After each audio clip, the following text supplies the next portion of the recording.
on a mountain with a cold wind blows. We can talk about your drink and what you think.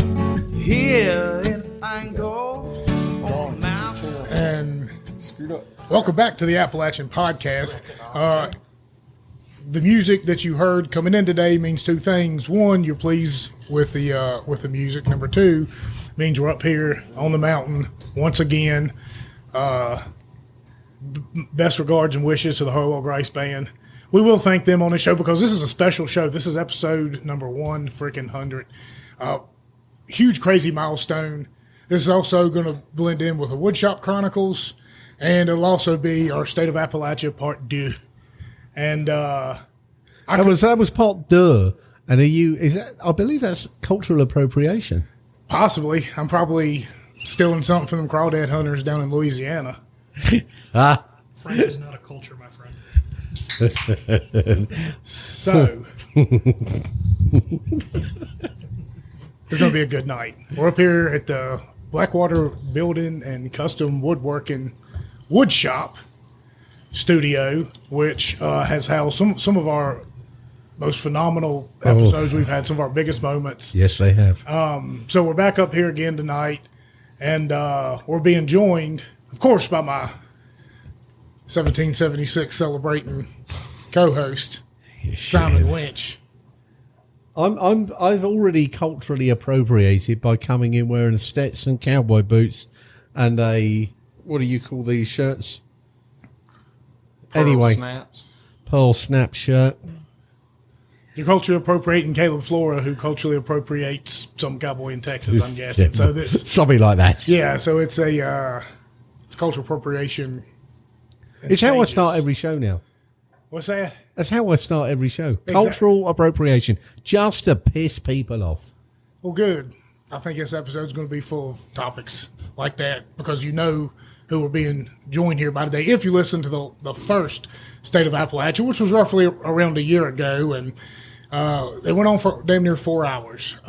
Phenomenal show. Ton of people listened to it. I feel like this one, it's a good way and a good time to come back around full circle, and we can pick up on some of the things we left off with last time because, you know, I mean, we're having a big conversation about Ukraine, and, well, look where we are now. So much better. So, first off, old Smokey the Appalachistai is what he goes by. Good to see you again, hero. Thank you, Billy. Thank you for having me on. Thank you, Simon. We certainly appreciate it, and no woodshop show would be quite a woodshop show without Amos Denton. Appreciate hosting us once again. Always a pleasure, but it sucks cleaning this place up. It does. You did a splendid job, by the way. I mean, you could eat your dinner off some of the surfaces here. Someone's been very spiffy, and I suspect it may not have been you.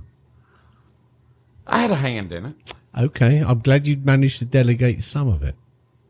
Damien was a big help. God bless Damien. Amen. So I chose this episode for the 100th. For a few different reasons. I thought, well, for one, the woodshop or the cabin, we thought we were going to have some more guests. We are having one more. He's running a little behind as usual. But we will be joined by Mr. Chris Montgomery, and y'all know that voice from our farming episodes. We can actually do a bit of character assassination whilst he's not here. We should. Or should we volunteer him to do something in his absence? Just a thought. What do you got in mind? I mean, I've got no idea, but okay. it may have some sexual perversion It's behind always it. nice to be voluntold to do something. Absolutely, you military lads, you know what it's about. Well, so I picked this specific show because I thought, man, we had such a good time last year, and this is kind of what this show was all about. And having it up here, which is basically where the whole idea of this show came about. You know, for 20-some years, I've been coming up and hanging out with Amos either once a week or once a month, depending on how many kids we got. And we'll usually sit around for anywhere between 4 and 6 hours and drink beer and just bounce ideas off each other. And our wives completely claim that can't happen for us to sit around for 4 to 6 hours and talk. I mean, it's mind-boggling. She thinks I'm up here partying and they're strippers. And no, I mean, we literally just, I mean, for God's sakes. That's not quite a stripper pole, Billy, but, I mean, in your dreams. Grab onto it. It might be a little hot. But yeah, so I sat up here and I kept bothering Amos for years about videoing him and doing a little bit of editing, throwing it on YouTube with a little bit of crummy, probably Harwell Grace Band music in the background, and people would watch it. I mean, if you've got 20,000 people watching, you might make a few $100s extra a month, figure something out, and then you might catch on. Pimping you out. Yeah, and to this day, Amos has yet to do it. I don't know why, even though I said it was a good idea, and so he wouldn't. So I bounced on the podcast, which he said was a crazy idea too. But how many shows has he been on now? Probably 10% of them. He's been on at least 10, close to it anyway. I mean, I just like to make sure you know what you're talking about. Oh dear. I mean, somebody's got to hold in moderation. Well, that's true. And it's not Simon. Oh hell no. Well, I think That's why I made Garland come up here tonight. He can be the voice of reason if he don't lose his truck. And if he has enough dollar bills. Well, here we go back with that. With the poll or the filming you? Or both? And dollar bills.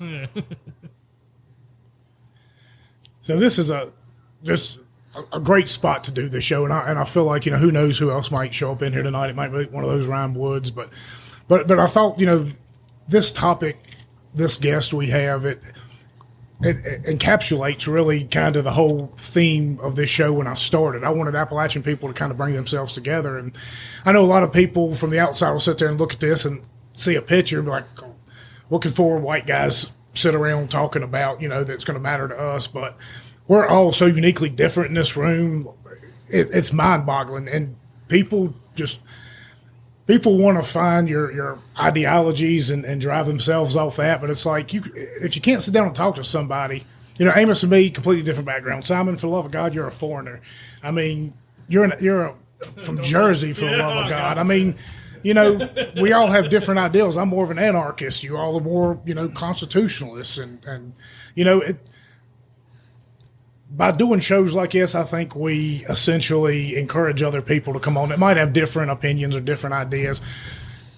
And what better way to kick off the second? I still think when you say anarchist, as much as I agree with that terminology, I understand the definition of anarchy, and it's not what people think. So I'm not going to go and explain anything about it, but I would like perhaps the people that think, oh, anarchy is complete chaos and all sorts of unpleasantness and madness, and go and look up the definition, and then before you judge that statement, just evaluate that definition with Billy's use of the word that he is an anarchist, because that's actually not what you may think it is. Well, the word anarchist is sort of like the word succession. Well, it's without government. Well, it's just most people instantly have a preconceived notion in their mind, and that's as far as it's going to go. You need to. I think the term that you should probably use, Billy, is a volunteerist. That's what because everyone. I think it's the British are the reason that we think of. I think the British are the reason that we think of anarchy being chaos. Well, the thing about Somalia, you know what I mean? They say, well, it's not governed over; it's governed by warlords. Well, yeah, that's because most of the population was, de-armed and had their guns and stuff taken away. A well-armed society, you're not going to have. I mean, you might have them in some neighborhoods, but everybody has a right to defend themselves, and everybody has a right to their own peace of mind. And if everybody just respected everybody, which I know it's utopia, it's not. And that's a key point, actually. That's a key point. It's a utopian state of mind, because when you talk about anarchy, to me, if you look at south of the border in Mexico and how the cartels run that whole country, warlords, which is warlords, which is an evolution of anarchy, because there is no government and the strong arm has come in and basically taken control. But when you take the strong arm away from it, anarchy is a completely different animal. So you've got to be very cautious about using that term, I feel. Well, hitting on the anarchy of Mexico specifically, you have the good old U.S. of A. to thank for that.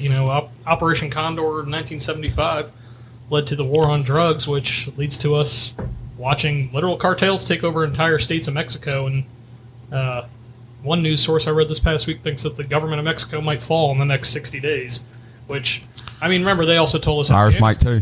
They told us Afghanistan was going to last for another 2 years, and it was 12 days later that Kabul fell, and we got to repeat Saigon in 75. So, and I was down in a part of central Mexico on the Caribbean coast.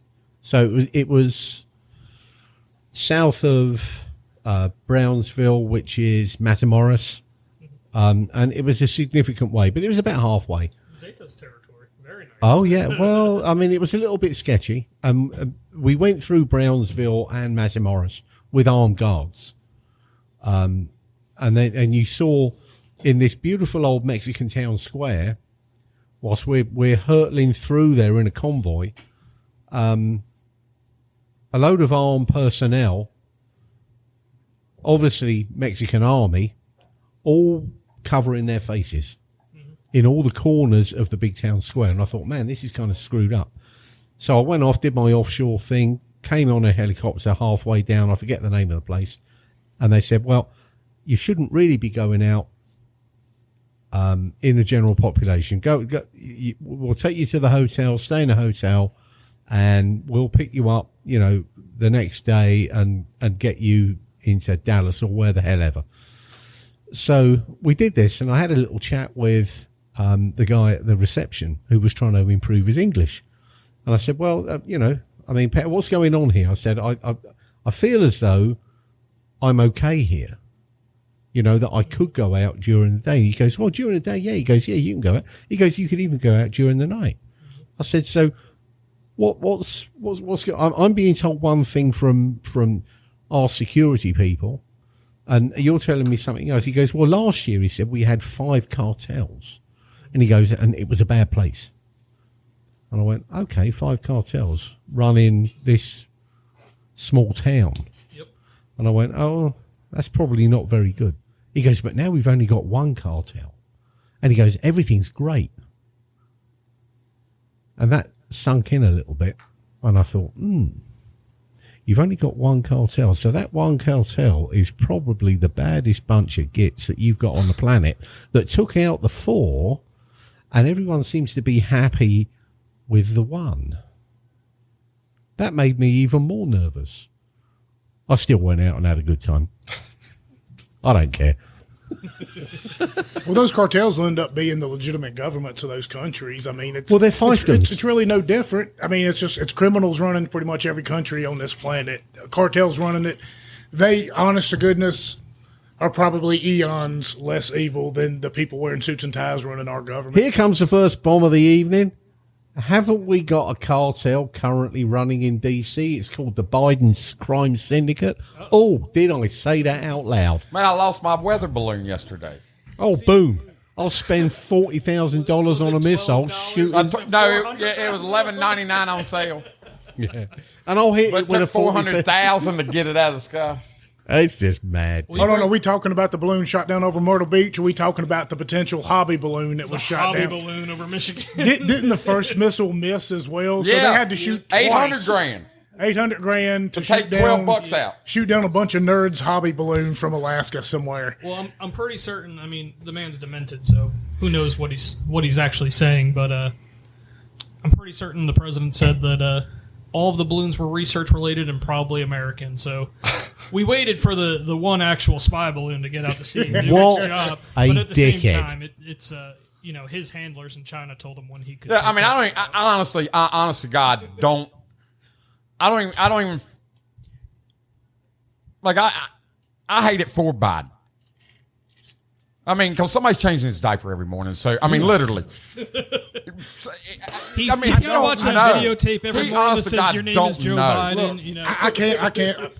The man's record of being deceitful, and between what's come out through all these like files and emails and stuff, and like his granddaughter or daughter's diary or whatever, and Or that he the man kisses deserves his so much worse than this right here. Like I can't think. Yeah, you're right. I can't think of a better punishment for him than to go out there and be a puppet for his legacy. All those years in D.C. he spent probably, murdering and So you're enjoying the fact that he pooped himself in the Vatican. I mean, I think it's justified. Was it a holy shit? Then? I'm not one of these types that's going to feel sorry for him. He's a monster. Like, I mean, would you feel bad for Hitler if he started getting Alzheimer's or something? No, you'd be like, good, you fucking deserve it. There it is. That's the first one. I mean? Like, Biden is an evil person, and it's not just because he won the last election. His evilness goes back for freaking decades. Just look into his voting records. Look into the things he said. Look into the, emails that's been released and the diaries. Well, you ain't even got to look at the emails that's been released. I mean, live TV on the Senate floor for the last 50 years. I mean, one day after another. I mean, listen here, Jack. He's the president.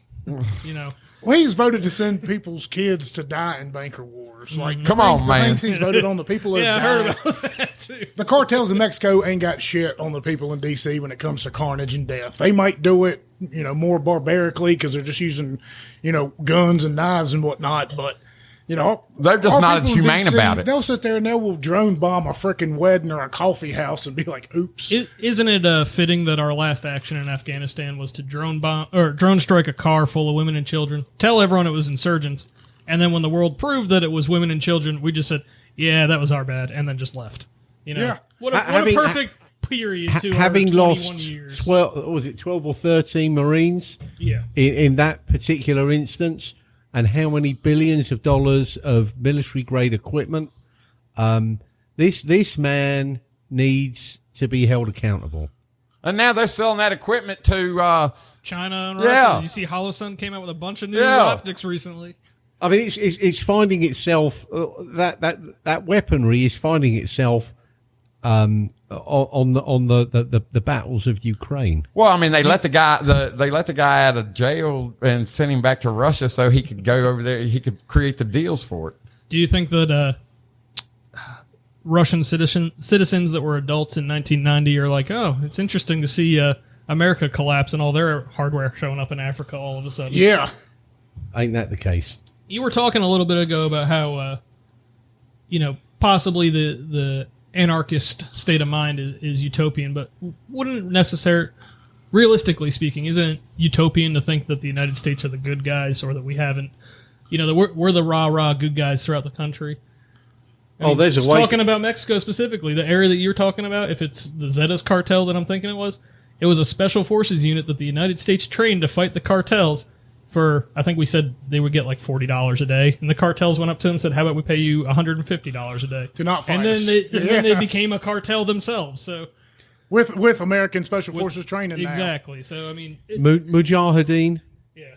Look, Taliban. they need these problems. They need these problems because they want to go in front of the TV and justify all of their backhandedness and all of their weapons deals. I mean, look, our weapons leaving Afghanistan and making their way to Russia is nothing new. I mean, And Africa. What was it? Africa. 5-6 years ago, it was funding the rebels in Syria who broke away and formed ISIS and then took the weapons we gave them there and then went into Iraq and fought the Iraqis who we gave weapons to. And then the Iraqis surrendered and ran after spending all those years training them and those billions of dollars, turned around and lost it. And then ISIS picks up even more American weapons that they've gained from the Iraqis. And now we got to send more Americans and weapons back into Iraq again to go fight the weapons that they can't help themselves. They need it, though. They need I it. believe it was Syria had a news article when the Syrian civil war was fresh, and it said that militias armed by the Pentagon fight militias armed by the CIA. And that was, I think it was the Washington classic. Post that put that up, and I thought it was the Babylon Bee that put it up. Nope, well, genuine U.S. foreign policy right there, folks. So you asked, do you think the United States is the good guys? I can tell you we're not. At one point, yes. But politicians figured out how to become politicians for life. Mm-hmm.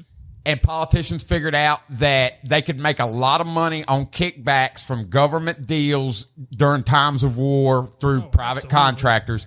And them two things together changed from trying to be a good sheriff in a town to being a gunslinger. That's what changed the dynamics of America.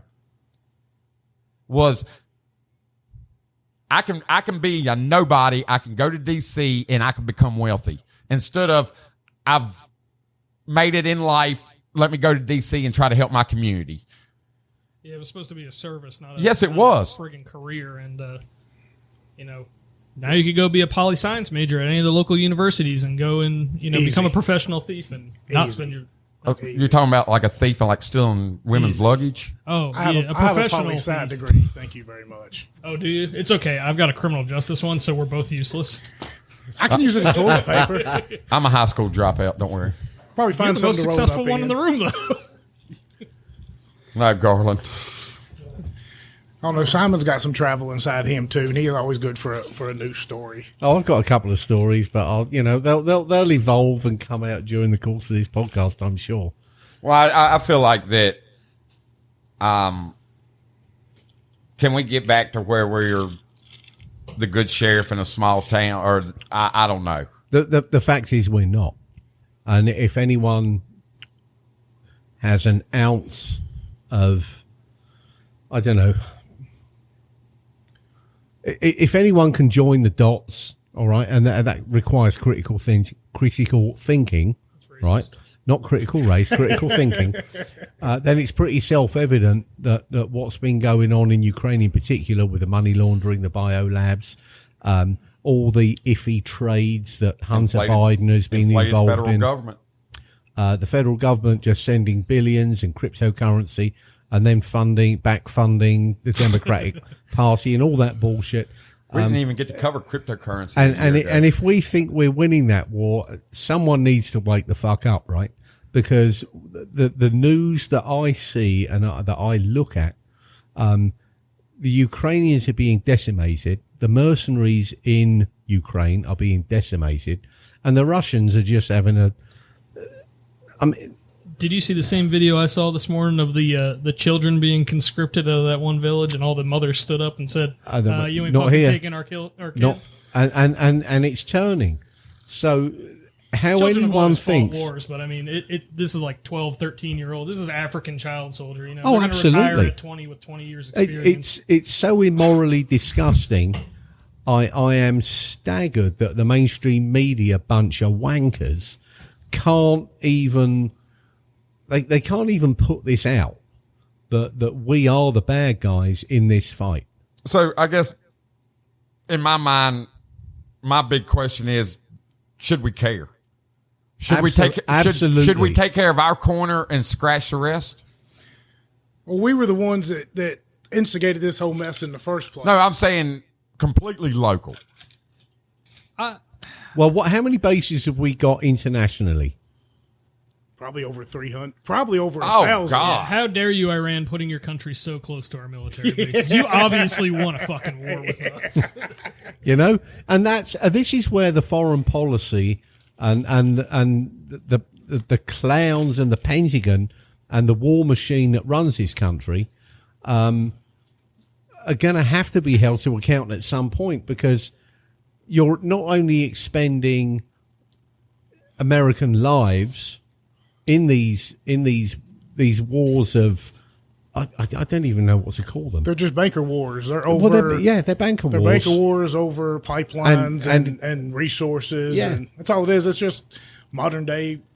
But how can we justify the amount of bases that we have in South Korea, West Germany, and now we're looking at certain parts of Africa that we're not allowed to mention, where we've got significant resources being spent to fend off the Chinese grab for all the African mineral wealth. What on earth are we doing here? We ain't fending off the Chinese. I mean, Biden. I mean, dude, look. We're in Just business be and in real. bed with them. Yeah, We're in bed with them. absolutely. You know? Yeah, The answer to your question, Simon, is that we are an empire. And Yeah, that's and- exactly what it is. And everyone has a knock at the Brits going, oh, you empire building bunch of mother. Anyway. Well, you were. Well, absolutely we were. But And then, we, and at least we then, did. and then you At came least over we here did and it got your with a- asses kicked straight on back to the motherland. But we did it with Or a bit of Queensland. civility. Well, at least you had the shiny uniform. We had shiny uniforms. I mean, we built roads. You had We gave Mark's drift. You we had- we gave infrastructure. Hey, we said the same thing about like a Iraq. Belt We and gave Road them initiative? infrastructure. Come on, that's the same routine. Yeah, it is a little bit, it's the isn't it? same You mean it old like stuff. a Belt and Road initiative, like another certain Sort of. yellow Asian nation is doing right now? The thing though is that we've been an empire for longer than any of us have been born. Probably about 100 years, 80, 100. World War I, II era. Before Because World Europe, War One, you've read Wars of Racket, I believe, right? By Smedley Butler. I don't think so. So it I'll send you a copy. It's like 6 pages long. Okay. But it's this. He was a former Major General in the United States Marine Corps in the early 1900s. He gave a speech called Wars of Racket, and he said, he said this in the 20s or 30s after he had finally left the Marine Corps. He said, "I served in every single rank in the United States Marine Corps, from private all the way up to Major General." And he was awarded 2 Congressional Medals of Honor. He said most of that time he spent in the Marine Corps was being a strong man for big business on other continents. He said Al Capone was only able to run his racket for 3 districts of Chicago. I ran mine on 3 continents. Yeah. Wow. This is a Major General of the United States Marine Corps. So, Yeah. I mean, we really became an empire, like I said, around World War I and World War II, simply because Europe, who was at the time probably our biggest competitor as far as all that's concerned, number one, were completely destroyed. I mean, all of Europe was destroyed. And, America, we capitalized on all that stuff. And then instead of riding that wave and becoming a phenomenal country, we just continued to run it into the ground by going into war. War after war after war. And you wonder why, you wonder why there's so many weenies out here today. A big reason of that is because for the last 100 years, every 20 years or so, we have sent thousands upon thousands of our youngest and strongest and bravest and most talented individuals to Don't brag on yourself like that. I'm Billy. not. I'm saying, but think of all the people in Vietnam, World War II, World War I that died. Thank you for that your were service. alpha males. Bubba. They were alpha males, and now they're gone. And who's going to replace them? Well, I guess your new stepdaddy. Meet him. His name is Leslie, and he works at the coffee shop, down the road. And that's who's raising your kids now because you went and, fought and died in a ridiculous banker war. So there's a lot of different factors as to how we've come to where we are. But as far as the start of the empire, it's when Europe was destroyed. But we also started killing ourselves because we get in every war after that, and we start losing all of our alpha men. And now they're not around to raise their kids, and you're left back here with, whatever the hell it is we got today. Well, I mean, that actually, and we've mentioned this, I think, in the last couple of podcasts. Where are the men? How are we raising our men to be men? Because we ain't. Yeah, I mean, just look at facts. I mean, look at testosterone. Dude, society's done everything in their power to diminish We've talked an about alpha male. We talked about it on the last farming episode about what you're eating. There are all kinds of stuff in your food. It's making your hormones go crazy. It's making you weak. There's soy and everything. Soy makes you effeminate. The Impossible Burger, I believe, has 400% of your daily estrogen requirements, gentlemen. So enjoy your bitch tits. Exactly. Yeah, and I mean, I've said. Hang on, say that just one more time. Enjoy your bitch tits. No. I was more intrigued about the statistic. I believe I'll try and figure it out exactly, but from what I remember reading, the Impossible Burger, that plant-based bullshit burger that Burger King rolled out, has 400% of your daily estrogen requirement. The interesting thing is apparently men have a estrogen requirement now, but need to say I don't eat any burgers anymore from Burger King because I have a feeling that they're slowly taking, oh, hey, I'd like a Whopper. Well, we'll just slide in that Impossible Burger Whopper. Yeah. Because to be fair, the last 5-6 times I had a burger from Burger King, it tasted like absolute shit. So yeah. I'm assuming it's that plant burger. Well, they all do. Oh yeah, I mean, But it's not meat. It's a meaty product. I think is how I like to say it. I'm lucky enough to come from a German Baptist family. Pretty much we farmed our own food, garden, as do most of them. Now, if you don't want to believe it's what you're putting in your body, I'll go to a huge family reunion, hundreds of people, and you look at the preteen, teenage children, and the maturity rate of the children is so far behind the maturity rate of town kids. Normies. Unbelievable Oh difference. yeah, because they're eating Unbelievable all difference. this meat with hormones injected and processed stuff and all. You can't eat a goddamn peanut butter and jelly sandwich at school anymore. Pardon my language, but no. because when I grew up, you'd have maybe one kid in your Why class, maybe that had a peanut allergy. for Now peanut there's so allergies. many damn kids that have peanut allergies. That Why we would can't that even be? have it. Because they're not exposed enough. Because we didn't do the Sparta method where we just cast the weak one off the cliff. Oh, that's a very contentious point right now. I mean, if you'd have had 5 brothers and dared each other to eat rabbit shit growing up, you get immune to a few things. Did you see the recent the new food pyramid that they came out with, or the food recommendation? I did. Pardon me. What did they say? It was Lucky Charms. So there's Lucky Charms for breakfast. No, Or just overall for the they said- grains.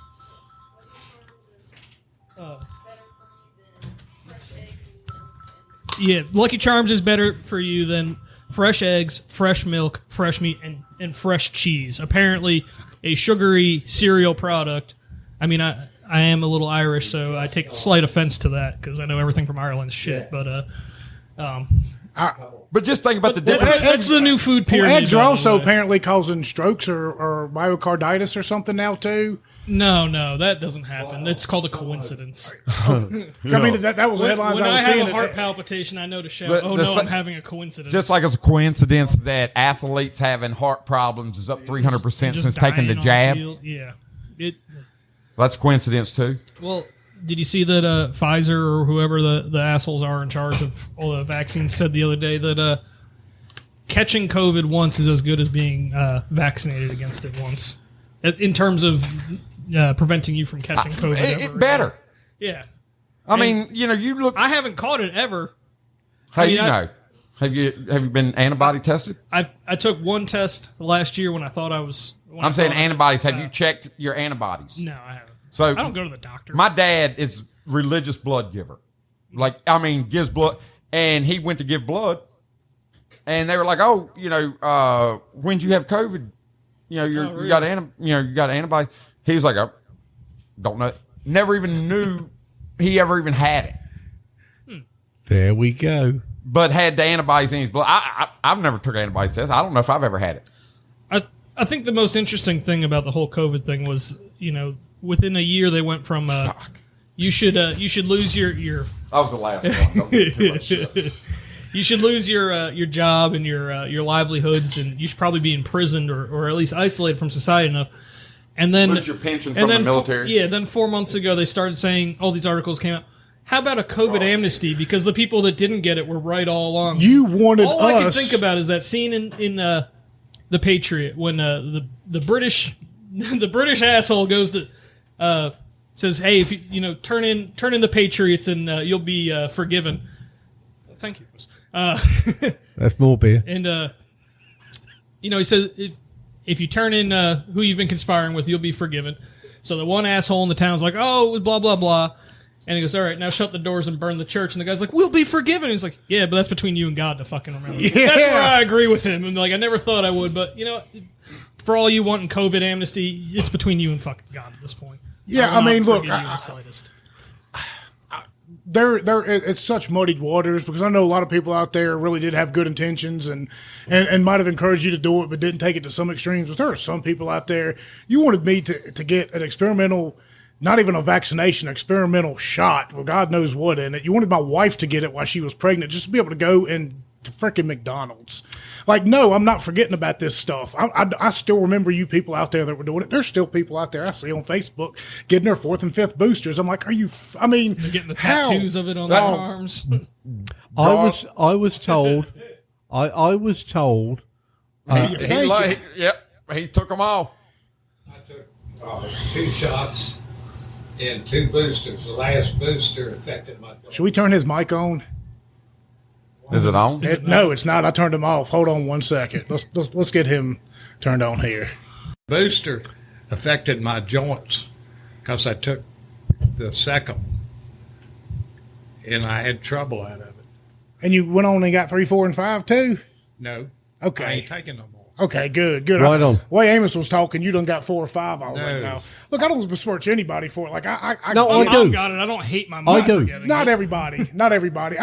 But think about it. There are so many people in this country. They put them up against a wall, and they had to do it for their jobs, for their kids, to be able to continue to get fed. So they thought, I was willing to go to the bitter end, and even if it cost us our home, it cost us all the stuff. We had friends, we had family. We'd turn back around and sue the shit out of them because I knew what, and it has nothing to do with science. And for me, it had nothing to do with anything. I had a medical professional tell me, having had cancer, gone through chemo, radiation, the lowest point of my life, if I got COVID, I was going to die. Those were the words out of that person's mouth. I'm not going to mention who it is because I fucking despise the person who said it, and said, you are going to die if you get COVID. And I'm thinking, hang about. So you want me to get the jab and reduce my immunity level to get cancer back again, even more horrific than I had it the first time? And you've got these medical professionals that, and even low-key medical professionals that are still standing behind, and we still got advertisements going on across TV. Oh, you need to get that booster just for the next one that's coming. Are you fucking kidding me? But they are basically, if you're doctors and stuff like that, you should, obviously. But They know nothing better than us. All the papers, though, the papers that are against that are getting discredited, trying to, they're basically going by what the CDC. They're going by what. Basically, what the problem is all these doctors, all these doctors. That's not the doctors. It's No, the it places is. like Carillion and stuff that force these doctors to do. Yeah. But if you even- was able to have independent practices, which you can't have, then it would be much different. Well, yes, Yes, it but would. at the same time, all the medical schools these days are compromised, and the Pfizers of the world, they're all sponsoring these Absolutely. schools, and they're training them in the way they want them to be trained when they come out into the world. Yes, Crayon is just another, hypothetically speaking, them Lewis Gale, whatever, it's just another cog in that wheel. But doctors, go in there for a nosebleed, and he'll send you to 7 specialists. Why? Because they're going to keep sucking you dry. It has nothing to do with healing you, making you better. There are a few doctors out there that still do care, but they are few and far between. They're retiring. Yeah. But that's what I'm saying. But them doctors can't have an independent practice because of the umbrella huge corporations. You can have an independent practice, but none of your clients can use our hospital. To bring it back locally, though, these are also the same doctors, the ones that are telling you to get your 5th, 6th, 17th injection, that prescribed every single person in Appalachia as many pills as they possibly could that they knew were friggin' addictive as hell, told everyone, oh, they're absolutely not addictive. And then when people started saying, hey, these things are addictive as hell, and people are, basically turning to heroin because they're so expensive, they just said, oh, you're just a bunch of pillbillies out in the woods up there. We don't give a shit about Yeah, you. and Don't go to my doctor if you want a pill. this is going through, Beth Macy, she used to report for the Roanoke Times, and she ended up writing the book Dope Sick, and Dope Sick turned into like an 8-part series, and I watched the series, I got the book, hadn't read it quite yet, but yeah, they essentially, and I think we've talked about this on this show before, but they released Oxycontin into Southwest Virginia and coal country, Pennsylvania, steel mills, and then up in Maine for the logging industry, and it completely destroyed Appalachia because they had convinced these doctors, well, hey, it's the first opioid in existence. It's not addictive. Like only 1 in 99, 1 in 100 people get addicted to it. And then they were prescribing them you could go in there and say, man, my elbow hurts, and they give you 5s. And then, come in 2 months later, man, the 5s aren't doing anything. Well, let's double them to 10. Well, let's double them to 20. Let's double them to 40. Let's double them to 80. This shit is ridiculous. But how much kickback are them doctors getting? Oh, they were getting from the luscious pharmaceutical They were getting companies? luscious Seen a vacations. doctor's house recently? Yeah, but now they can't prescribe them, and you can't even get what's the hydrocodone, which is the real low key. You've got a little bit of a problem. You've come out of a mouth surgery or whatever it may be. You can't even get it, right? So I've got to be careful about examples because you can't. You I can use me as don't an want to example. use. I got one. Well, so I will say that an unknown person to you that I know very closely had a surgery, and he went down to get, knowing it was an aggressive surgery, knowing that the pain was going to come. He had that what was that hydrocodone, low key stuff, right? But it takes the edge off. They didn't even have it at the pharmacy, and the pharmacy said, well, we can't give it to you. You've got to go back to your provider.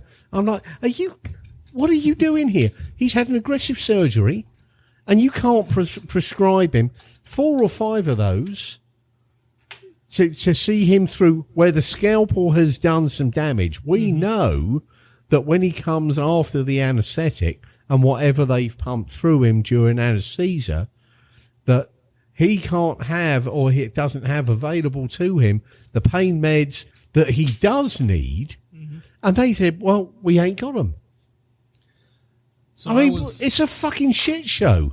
I must have been a sophomore or a junior in high school, and I had my wisdom teeth removed, and 2 of them were impacted, which means they had to actually, cut into your gum and extract them and stitch you back up. That's going to hurt. So they gave me OxyContin, and I was a really good kid. I wanted to go to West Point, so I was like, no drugs, no alcohol. I was really straight edge, and obviously that's gone to the wayside. But I bet you took one of those real quick, though, didn't you? I didn't actually, but the next day at school, one of my friends found out that I had them and bought them from me. Oh, Dad.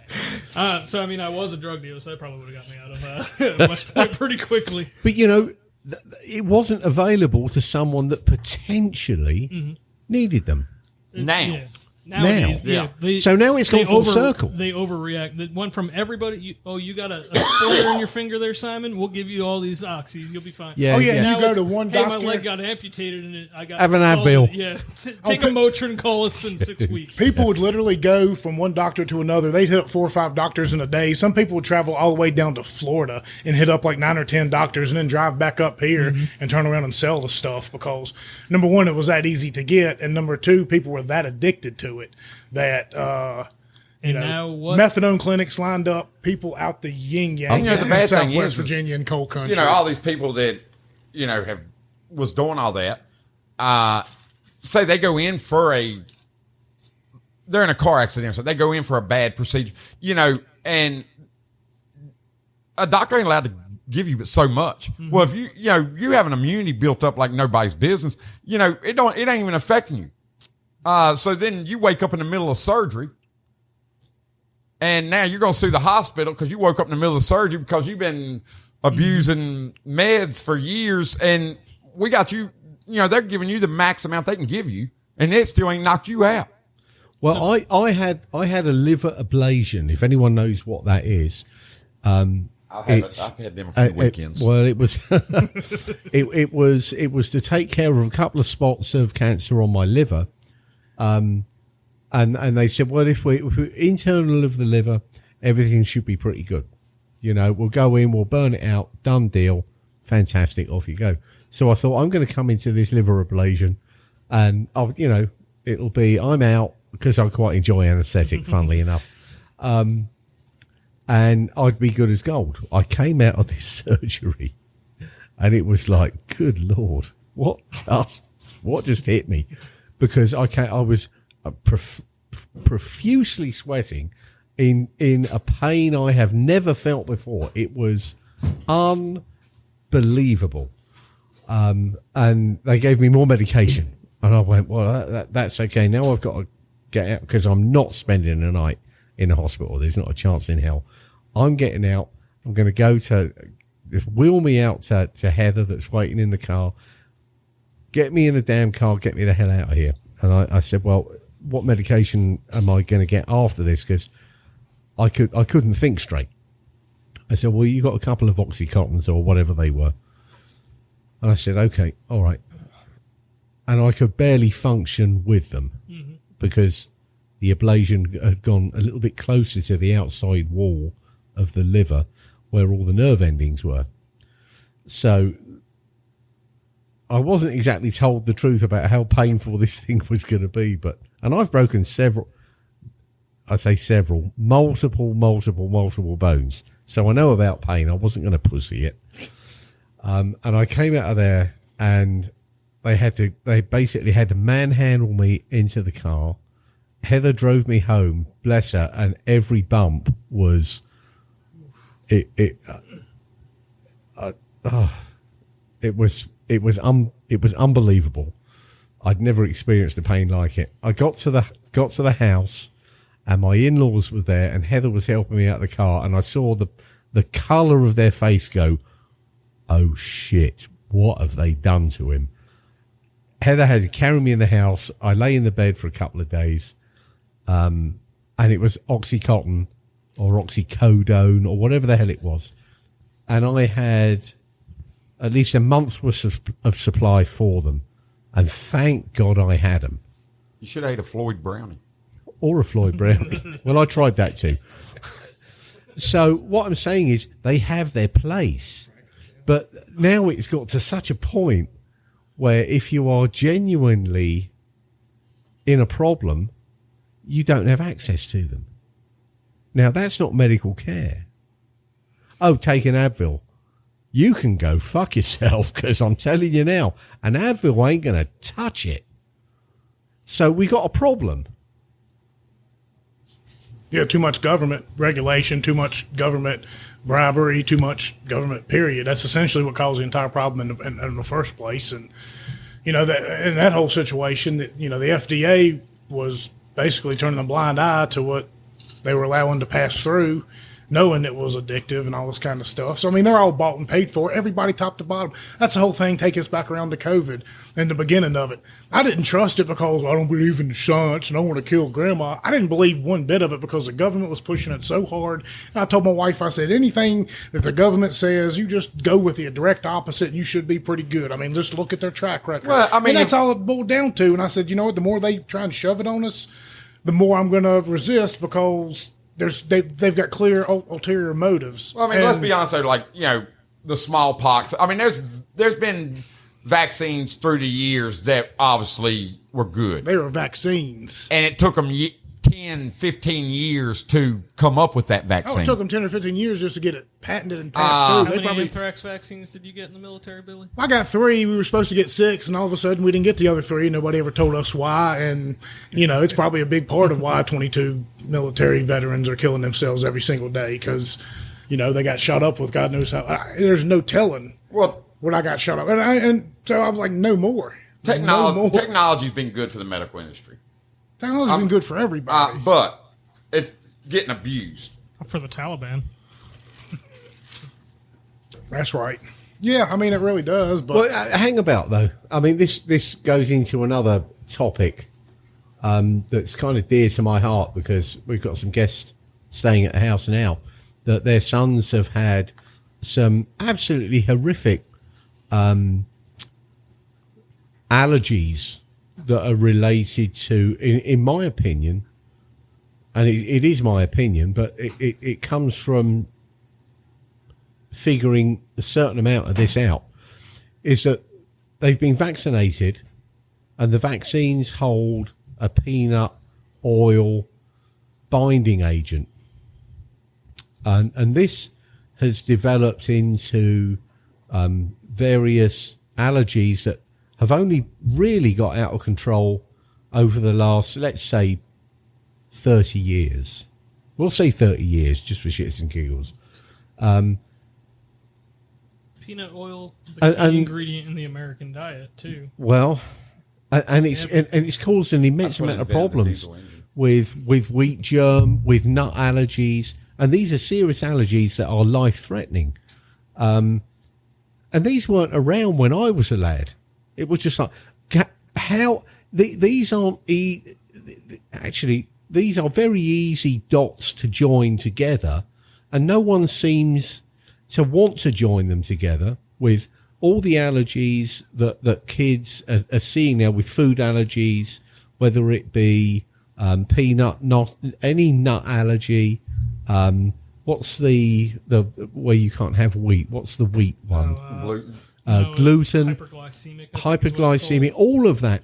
And these things were not prevalent ever through history. Can you make a dollar ever on through it? history. So where did they come Can you from? make a dollar on it? So they have to. They exactly. If you can make a Can dollar make from a it, lot of dollars on it. so they have to come back from, to me, the vaccine strategy from the 60s and 70s. And now we're looking to jab kids left, right, and centre with absolutely anything we can. HPV, they're advertising the nuts out of anything that they can put a vaccine. And I'm not going to call it a vaccine because that's the biggest load of bollocks on the planet. It's a fucking inoculation because a vaccine actually stops the disease from happening. These aren't vaccines, they're inoculations. And the sooner we get our head round the fact that we've been shafted by the so-called vaccine, whatever the hell's been going on over the last 30 years, is madness. We have absolutely poisoned our kids with this vaccine lunacy. And wake the fuck up. I think it goes to what you were saying a few minutes ago, Billy, that whatever the government says, you should probably do exactly the opposite. And a great example is that train derailment in Ohio where they don't talk about it, but when they do, they tell you the water's fine. But it's, I don't know. I don't think I'd drink the water in a town that vinyl chloride was just burned off into the atmosphere so they could move a train car to move more trains to the area. Which was the governors of the states are the ones that pushed for that. Mm-hmm. Yes, they did. Not the train company. Everyone is swinging around going, oh, everything's good, right? The EPA went there and came out with, it's good to go. I would send my kids there. They could drink water from these areas. This whole... But you don't see them actually drinking the water. None of them will. And I saw a piece of footage this morning plenty of them where will. someone was throwing rocks into a creek, right? And all of a sudden, now, those oil plumes that you could see were coming up from the bottom. So this stuff is denser than water. It sits on the bottom, and when you disturb it, it comes back up. So to say that it's not in our water system and our watershed is the biggest crock of shit that these guys are lying to us. And the EPA have swung round and said, oh, it's all good to go. Wake up, people. This is not a good thing. Well, I mean, why do they care? It's just a bunch of farmers. And I know where that flyover happened. country.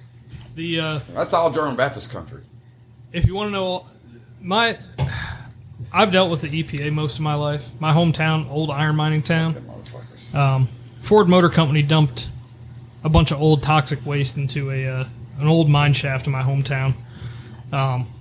They did it for years with all lead-based paint, stuff from their big automotive plant in Mahwah, New Jersey. Well, that's starting to explain quite a bit about yourself, Oh, I think. yeah.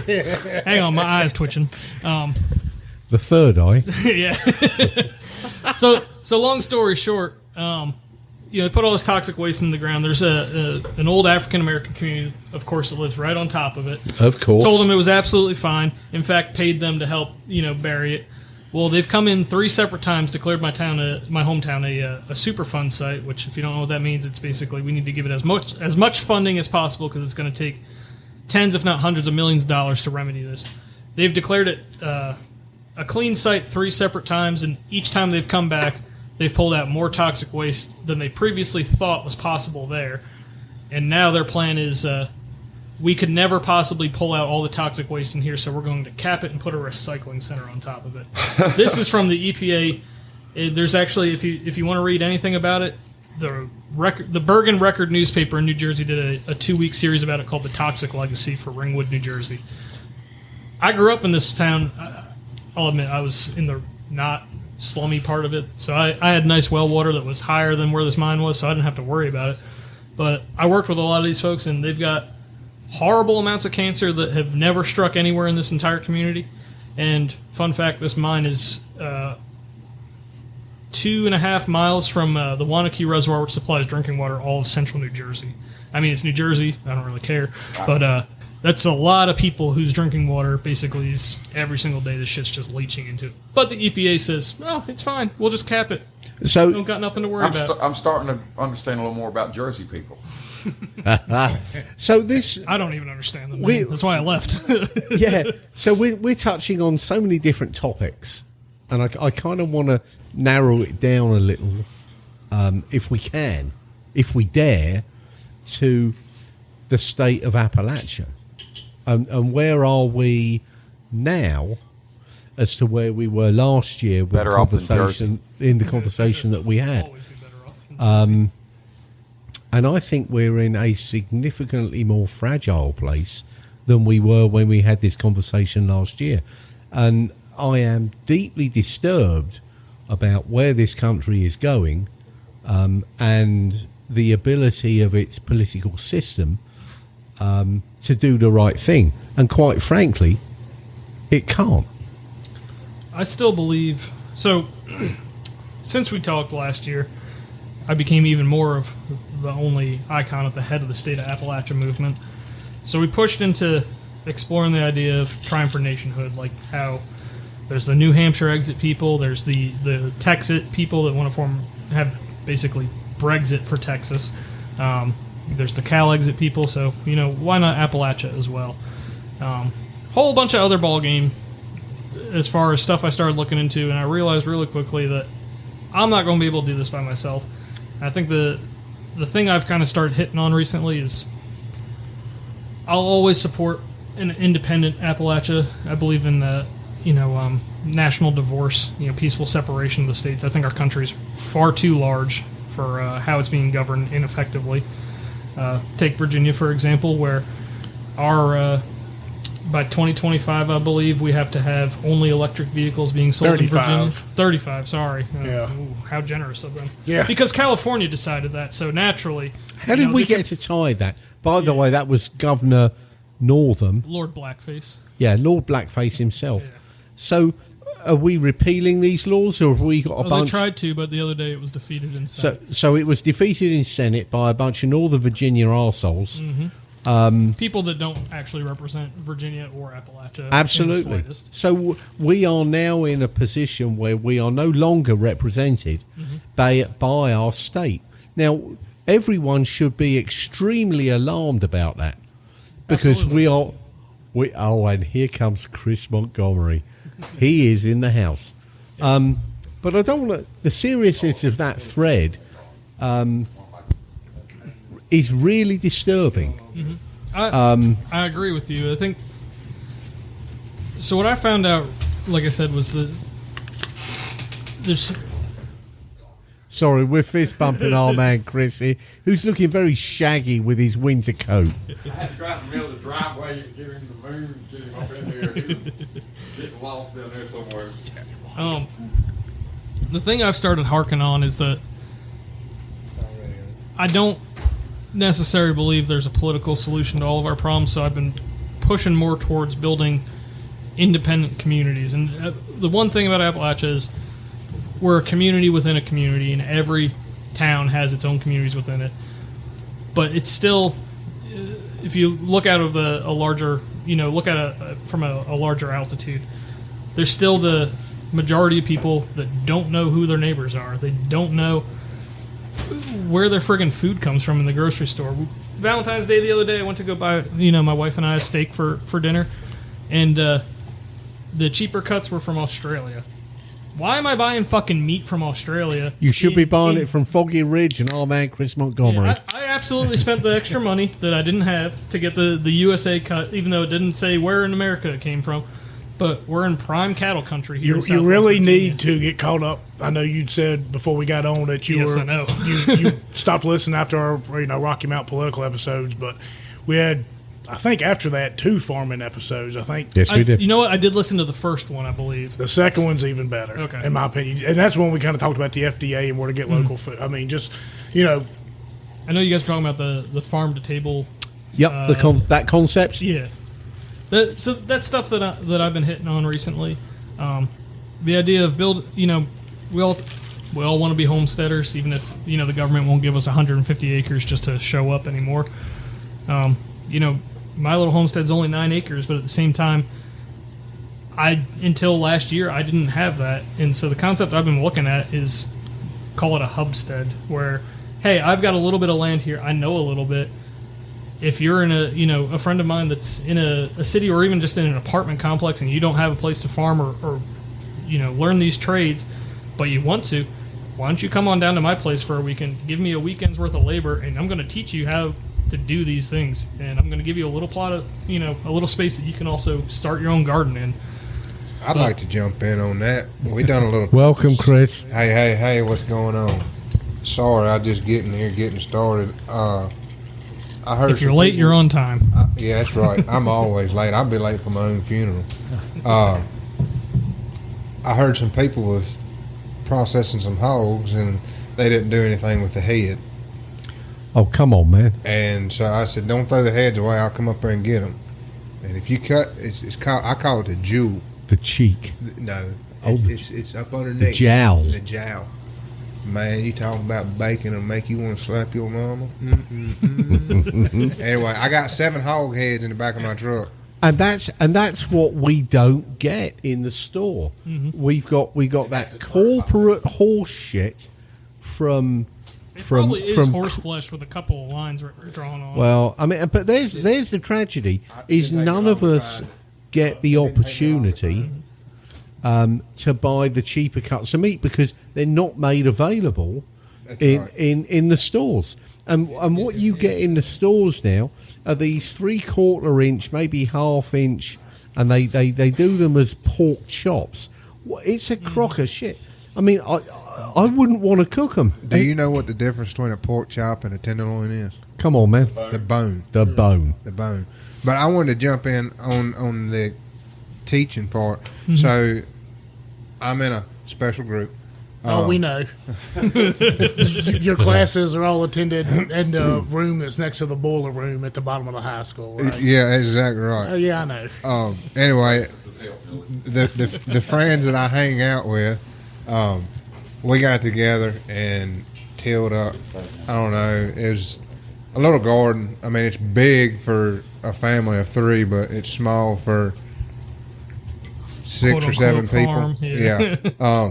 And so we called it our community garden and just trial and error. And man, I think we done 2.5 rows of white potatoes, 2.5 rows of red potatoes, and I think we come out with about 500 pounds of each, Nice. somewhere in that area.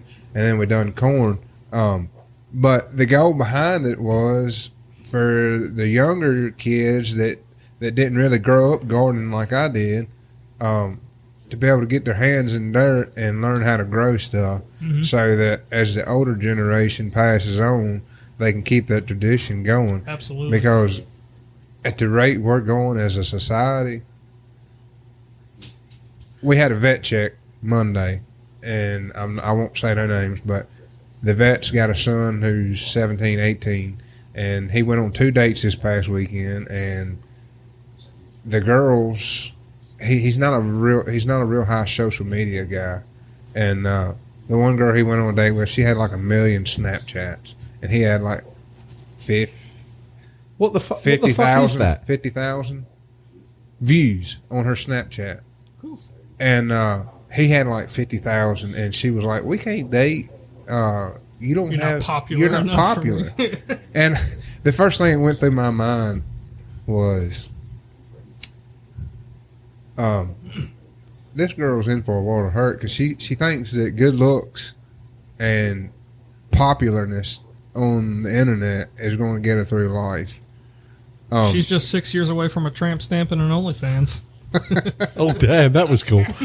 Well, I mean, it's just like anything else. It's like rap culture or sports culture. Like you get in these kids' heads that they can make millions of dollars by doing something that looks simple. And there are people out there that, I mean, we've talked about this on this show before. There are women who make $50,000 a month. Fans only. Farting into a jar and selling those jars to people. Hey, she had to quit, don't she? I don't care. She got hospitalized. She got hospitalized. The diet she was on to produce enough farts to keep up with the demand put her in the hospital. You know what? Still, $50,000 a month. I might as well wear a clown suit into work every single day. You know what I mean? Like My wife over here could attest that, I don't have to change up my diet at all. I wish I could make $50,000 a month. yeah. If anybody out there wants hang me to around fart me for into a a few jar minutes. and you want to pay me for it, by all means, I'll do it. But I mean, I'm not above anything. I'm just saying, it's mind-boggling. You know what I mean? And for a kid like that, like.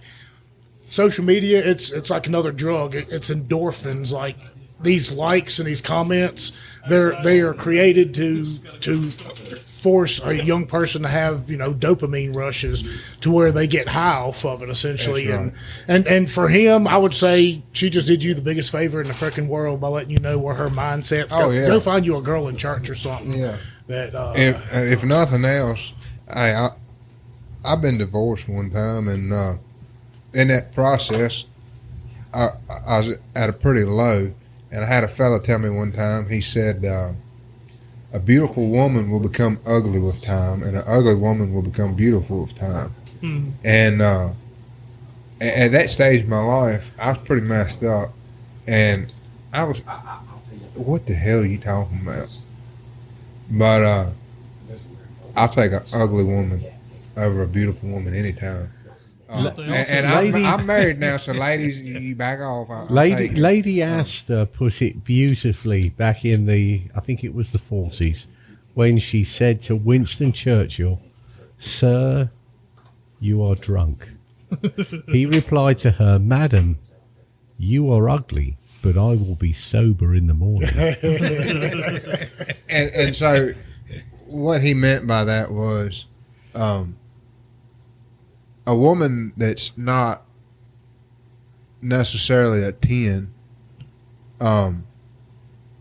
you build a life with her, and as the years go on, and the life that you create together is something special. You got a 15. Yeah. I'm sitting right here with Amos, and You're taking a 2 to a 10 and Billy. No, what I'm saying is she doesn't have to have looks. A personality and a willingness to get in and help you feed the chickens and pick up eggs and hoe the garden and milky cows and whatnot. That a woman that is willing to do that is a lot more beautiful on the inside than a woman that's pretty on the outside, and she thinks she has to be pretty all the time. That her mindset, it's destined to failure. Yes. And that's where I was going with the social media. These girls, they think they're so pretty, and a bunch of them are, but looks is not everything. Well, the vanity of social media. No, you can't turn a 2 into a 10 unless you're about a fifth of tequila deep, but I hear you there. But you're talking about that vanity of social media, and we're in this trap. The fact that we're doing a podcast is kind of exploring social media in that fashion, but not with the vanity that's behind it. And the vanity that is behind the majority of social media, let me tell you, is abhorrent. This TikTok shit. Number one, it's Chinese-led spyware. Thank you, Billy. And they're in it. But they allow everything. How on earth do we get them out of it? Well, and do you know in China, TikTok, the algorithms promote. That's their dad's name. Well, algorithms, they promote achievements, like kids win science fairs, kids creating stuff, like things like that is what they promote on their version of TikTok. Where in America, what the Chinese are promoting are degeneracy and people that are full of themselves, people, narcissism and stuff like that. And that's what people are watching. That's what kids are watching. And that's what's going into their heads. Or in China, they're conditioning their kids to achieve real things, to be men. Why do you think our colleges are kicking Asians out? When I think about TikTok, I think about that movie Grown Ups, where they take the arrow and shoot it up in the air and see who can stand around the longest. That's the U.S. version of TikTok. Yeah.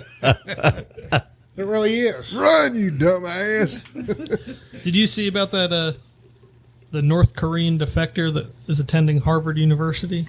Speaking of them being on TikTok, she just born and raised North Korea, fled the country a couple of years ago, came to America, and she's now I think she's attending Harvard Law School or some shit. She's probably friends with. Is that the girl that was like really vehemently speaking out against? She said that no. Well, she was, but she said that the indoctrination and the propaganda that she has witnessed at Harvard Law School and Harvard University is 10 times worse than anything she was subjected to in North fucking Korea. So the Hermit Kingdom is a better place apparently than Harvard Law. And, So. Simon, for example, and Geraldine. I don't know. Are you talking about him because he's not in the room? No, I'll tell you this in front of his face. I'll say it. A lot of the people that I have that I know that came here from other countries understand so much better what is happening to us than we. I mean, we're blind to the fact. His friend Geraldine. They see what is happening that we completely are blind to the facts. It's because it's the first time it's happening to us, but it's that's right. They've seen it's happened to them. Yeah. Well, it's not. I wouldn't say it's the first time it's happened to us. 1776. Well, I mean, for any of us to. I think there's more loyalists today though than there were back then. I agree with that. Yeah. Sorry, I didn't want to derail you, James. I mean, I'm just saying that we're completely blind to the fact of what's going on. We just ignore the obvious signs. Some of us as a whole. Some of us are, and we're called conspiracy theorists. I'm sorry. Some of us are not. Some of us are called Alex Jones. You mean? Yeah. I mean, there's. Well, we're racist. We're Uncle Toms. We're whatever. It's divide and conquer, man. It's all about dividing. I'm not supposed to like a gay guy. I'm not supposed to like a black guy. I'm white privilege. I ain't seen that shit. Well, I think what's happening though, and this is why I still have faith, is I think the progressivism and that whole woke ideology, I think that they overplayed their hand. I think instead of slow rolling it, they tried to hit us all at once. And now they've got people out there. If you're, say, black and you go against the narrative, they'll say you're the black face of white supremacy. Like they are now to the point where they're starting to eat themselves. Now we got to sit back and let them work, because they will, once they stop eating us and we show them we don't care about their comments. I don't care if you call me a racist. I don't care if you call me a homophobe. What's that mean? You say everybody is that. So, oh well. I wouldn't agree with you on that though, Billy. I think they have tried to speed the process. Well, they have, but they overplayed their hand, and now they're going all in with 2-7 offsuit, and we're sitting there with 3 aces, because the overwhelming majority of this country does not think like them. But they're doing is they're getting ready to awake a sleeping giant. They own the education system. Yes, but they're starting to lose that too. And the more it's going to take a generation. It's not going to happen overnight, but more and more people are waking up to it. I seen something yesterday. Maybe y'all seen it. I don't even know what the name of the college is. It's like a Christian college down in Kentucky or something. And the revival that's never stopped. Yeah, like every morning, like they have a faculty and students have like a Bible study, whatever. And what was it? A week or so ago, they had one. And it spread to Tennessee. Yeah, people around heard that they were having this every morning. So, like, random people start showing up. Can we come? And a week later, this Bible study's never stopped. And, like, people from other countries, I mean, like, it's literally hundreds and thousands of people just showing up to this college, and they're just having a round-the-clock Bible study. That tells you how much people are looking for something. Exactly. And that's why I say we still got the advantage. They're not going to make you think we have the advantage, because they do have the education system. They do have the medical industry. They do have the media. They do have systematic racism. Who controls the systems in this country? You know what I mean? That tells you all you need to know right there. Who's in control of all this stuff? They have those. But we still have the numbers. At the end of the day, though, they're not reproducing, and they're changing boys to women and women to boys. Exactly. They are eliminating themselves. We're doing the exact opposite of that and creating children. So, I mean, who at the in 20 years, we're going to be naturally all conservative, and it's going to swing back really hard. I was sitting up here one evening, local guys showed up. One guy, John Calloway. old black man, love him to death. We were sitting here, we were talking about, it's when all this racism, height to this stuff, and we were sitting here talking. How old's John Garland? Probably 80. And he was like, he looked at me, he said, I don't think there's no such thing as systemic racism in America. Now, first and foremost, John Calloway's last name is Calloway. And there's one way he got that last name. Because it was all white Callaways around here.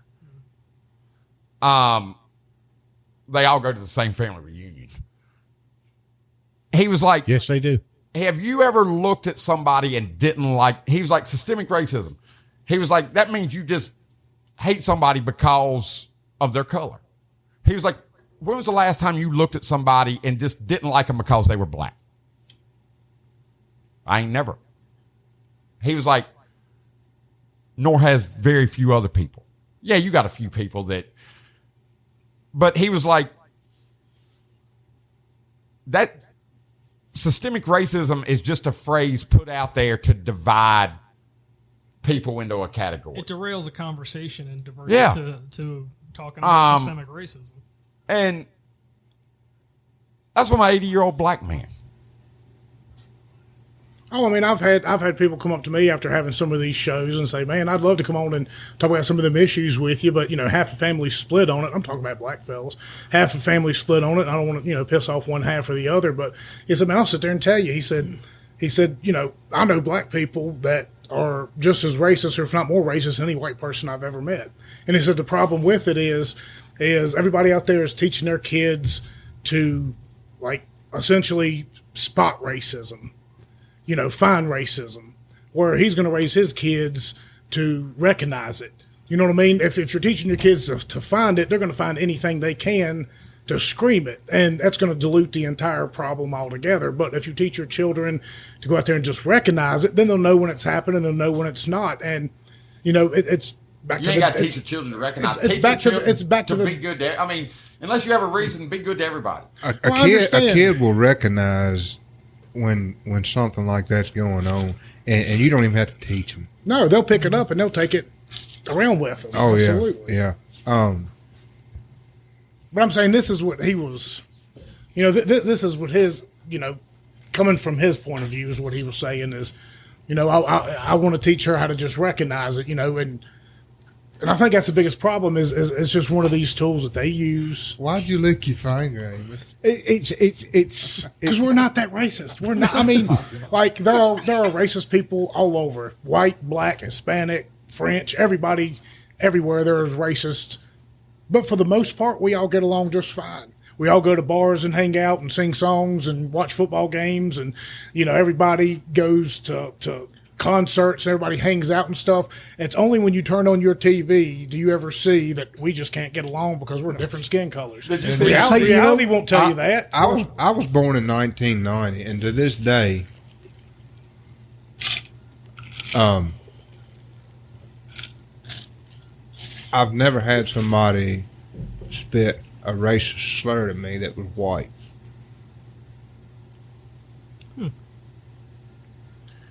And you're saying this because you're not going to offend anybody by it. Because that's what you said on the last show. Because I'm a black man. I'm a black man. You Let's said, just go I ahead and didn't get want it out there, Bill. You said, I didn't want to offend this lady, but I don't want to say anything offensive, but she was a black lady, Amos. You said, well, daggone it. I mean, well, you're black. We got people in the county. I need to be careful how I say this. That you probably don't, actually, Chris. You probably don't. Well, we've got people in the county that are in our education system who are black, and they have a higher racial output towards white people than I have ever experienced.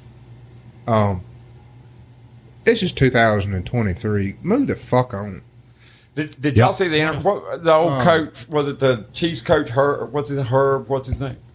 You know sports, Billy. What was the old coach? Black coach Herb. Herm Edwards. Yeah. Nah. interview after the Super Bowl, and didn't you like it? There was 2 black quarterbacks, and he's like, I like it when it's 2 great quarterbacks in the NFL. Thank you very much. Now, I have dealt with some dads that sit on the fence when I'm dating their daughters, but if you were known for what I was known for, I'd probably be sitting on the fence too. That might not have nothing Beautifully to do with put. race. It didn't have nothing to do with race, I can tell you that. There was a whole lot of people that didn't like me around their daughters either. Well, I know that. I'll say this as the outlier in the room, except for Simon. I mean, he comes from another country, obviously, but Well, I was going to make a comment about the French, and that's a completely racist comment. that's And disgusting. screw the I French. never want to hear French again. It's completely. Did you use French when you opened the show? Yes, I did. You did? Yeah, absolutely. You used French in the last show. I use French occasionally, particularly with our Are you man. a secret Frenchman? Is that what you're telling Oh, me? Yes. Sister Lord. Yes. Oh, my little He's swass an on earth. undercover Frenchman, exactly. what he is. Actually, my last name, Well, Brandon Historically. That's red right there. my last name historically is Dillawinch, It's God, Delaware. I gotta move my chair now. Yeah. and I hate the French. Hey, I so wanted to be And- here when we started this thing because I had one I wanted to say to you and see if you could respond to me. Come on, man. Assalamu alaikum. That sounds slightly Arabic. Well, it's French now, don't you know? Melikaliki Maka. And you should have said likum salam. Likum salam. Assalamu alaikum. Likum salam. Hang on a minute. Let me get a hair in my mouth so I can do it properly. Oh, man. Assalamu alaikum. Likum salam. Likum salam. Billy, can you translate that for us? You spent some time over there. I cannot. Not France, but Well, in the From what I Arabs while you're at understand, it. it's a greeting. Well, look, the state of Appalachia, it represents multiple things. Like, yes, it represents Multiple You know what cultures. old Smokey the Appalachistai right here represents. It represents, a free and prosperous Appalachia. The concept in itself. But I think also, as far as this show is concerned, it's also kind of like our State of the Union. You know what I mean? This is what I want to get back to. I want to get back to we a get on State here of the Union. and we talk about how the last year, what has happened, what has gone on. You know what I mean? And we can make this a yearly thing, or maybe a bi-yearly thing, or a twice a year thing. Something we all kind of come together. What in the world? Anyway, yeah. So I mean, yeah. Get us back on track, Simon. I kind of think, we. I think over the last. Looked up and seen it. Sorry, I'm pouring myself a rather large liquor drink because this is the only way I can handle That's this. beginning with carving out a figure, man. It's not a I'm trying to figure out how over the last year we have either plummeted into the depths of depravity with the government and the federal government in particular. But how have we managed to improve ourselves locally with getting the right people to represent us as a constitutional republic? And I think we've made some inroads. We've also made some back steps, funnily enough. Well, you got that has to happen. Well, so long as they're 2 steps forward and only 1 step back. And have we managed to achieve that from last year's show? I think we might have. On a very local basis. Locally is what I'm talking about. But I feel like that's where it has to start. That's where it does start. Absolutely. And on a very local basis, yes, I think that there's a whole lot of people that view things much different. Very much so. This podcast started a good lot of that. I sat at the brewery the other night and talked to Ben Mullins for a good long time. And we talked about the podcast. But a whole lot of people, I mean, he told me straight up, he's like, man, I want to go on the podcast. But why didn't he? He didn't want to ruffle feathers, I believe. That's exactly right. And that is exactly what we shouldn't be scared of. Yes and no. But you can, if you ruffle feathers, The quiet guy in the corner, every now and then, is going to win the fight. that's right. We don't have that time.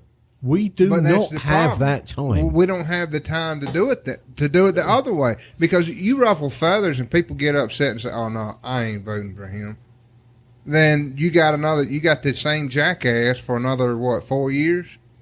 That's what I'm talking about. I know, but what I'm saying is, if he'd have got on the podcast and ruffled feathers, that could have cost him the election. But if some people ruffle feathers and people that agree with the feather ruffling, don't outnumber the people that there's ways to go about it.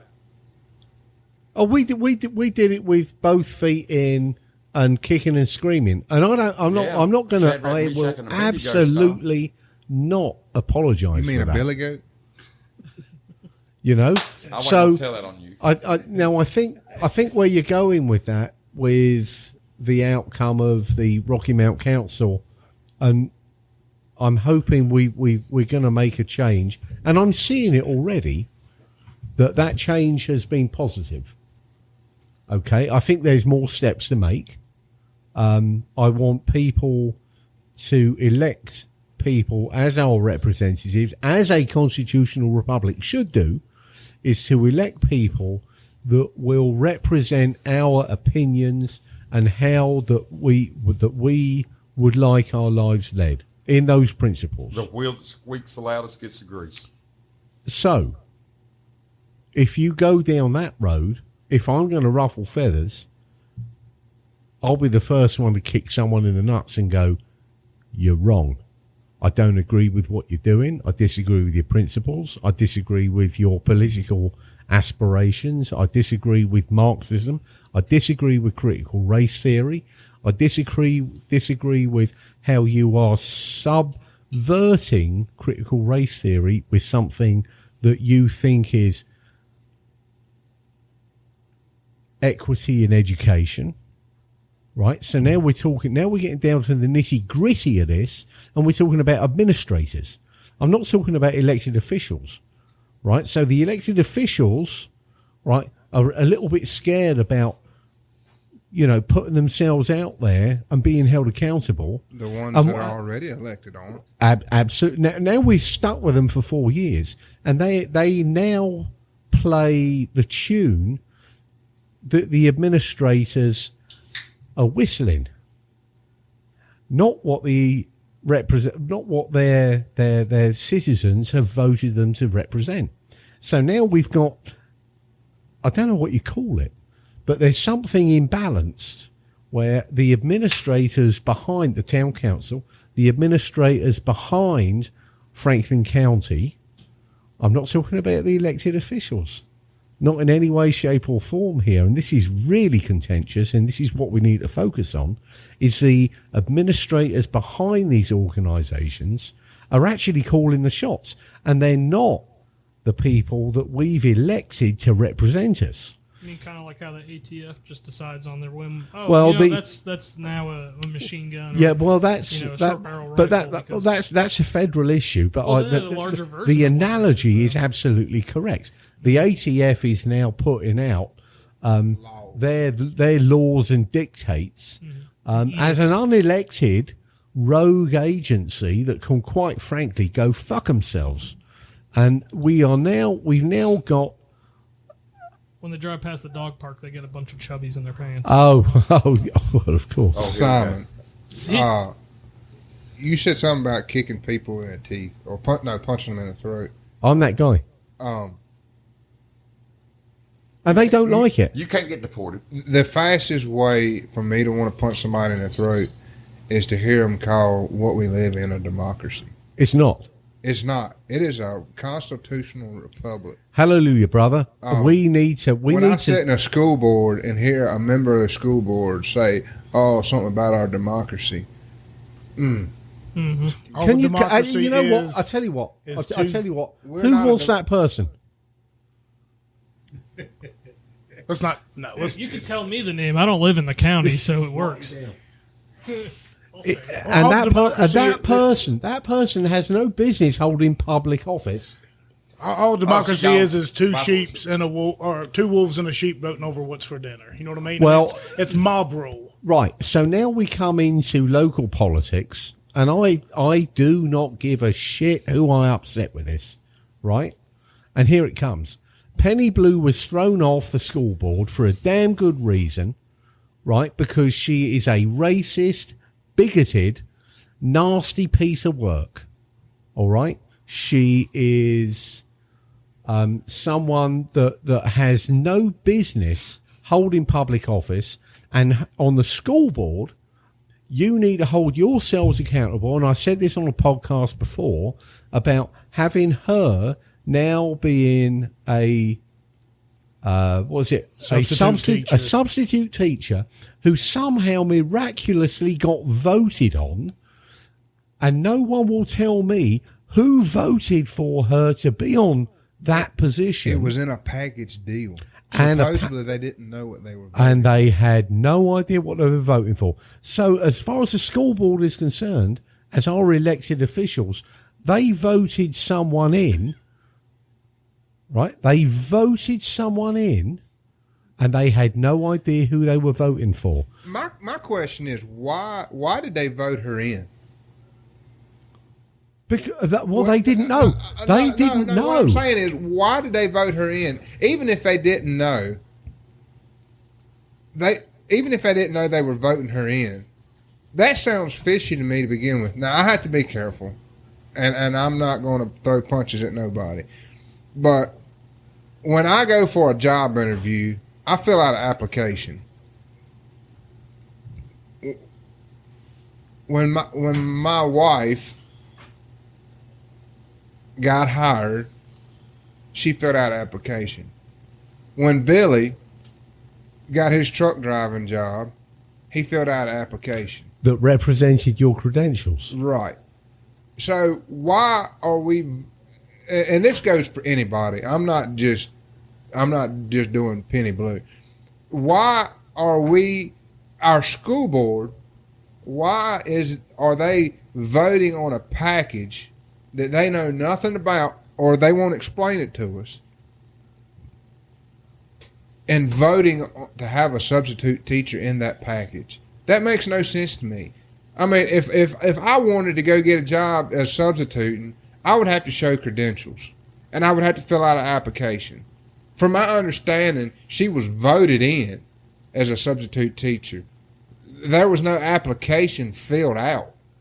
Well, she was a substitute teacher and then voted in. She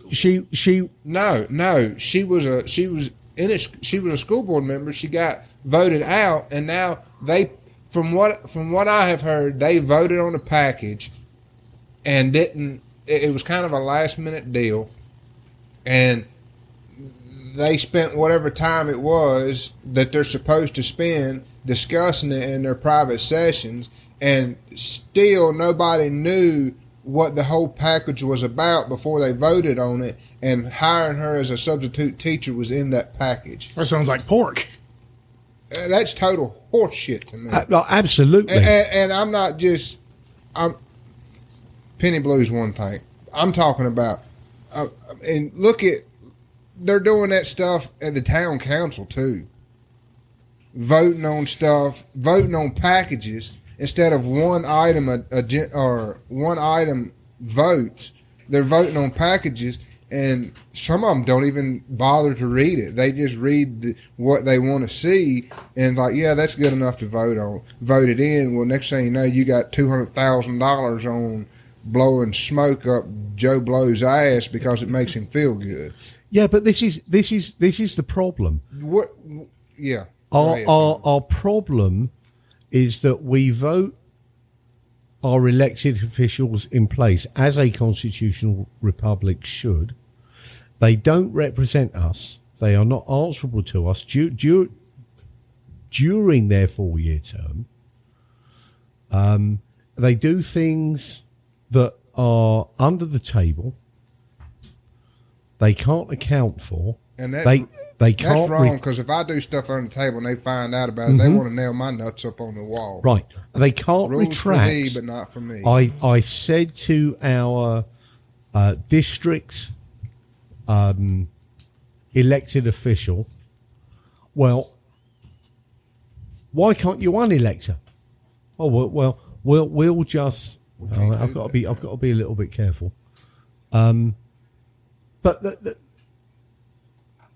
the problem was It would she look got racist. through a voting process where no vote should have been taken. It should have been a hiring process. And it should have been a hiring process. And the hiring process is if credentials meet the standard, you get to the next level. But if your behaviour, and her behaviour has more than on several occasions has been, I mean, I would not hire her to walk my dog, right? It's that simple. And you can view this as a personal issue. It's not.